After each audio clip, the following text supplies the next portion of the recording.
പ്രതിയല്ലേ sir എതിർക്കക്ഷിയാണ്, മൂന്നാം എതിർക്കക്ഷിയാണ്. മൂന്നാം എതിർക്കക്ഷിയാണ് സാറാണ് ഇത് നടത്താൻ വന്ന വിധിയെടുത്ത് ജഡ്ജിമെന്റ്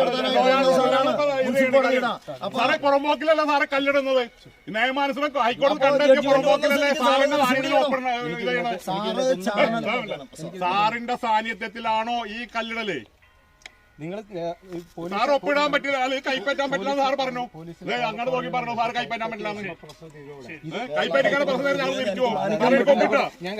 കൈപ്പറ്റിയത് അങ്ങനെ സാറ് വേറെ ആക്കാൻ പറഞ്ഞില്ല. കൈപ്പറ്റിയത് ഒപ്പിട്ട് വരും അതിൽ കോപ്പിയില്. അല്ല അല്ല അത് അങ്ങനല്ല, സാർ കൈപ്പറ്റിയതല്ല. സാർ എന്തുകൊണ്ട് ഈ ഒരു കൊല്ലം 1.5 കൊല്ലമായിട്ട് നടപടിയായിട്ടില്ല? അത് അതിന്റെ നിയമാനുസൃത നടപടികൾ വേറെ പറയാം. സാർ അത് പണി സാറിന്റെ കീഴിലുള്ള സർവേറല്ലേ ഇവിടെ പരിശോധിക്കുന്നത്. സാറിന്റെ കീഴിലുള്ള സർവേറാണ് പരിശോധിക്കുന്നത്. കളക്ടർ നിയോഗിച്ച സർവേറാണ്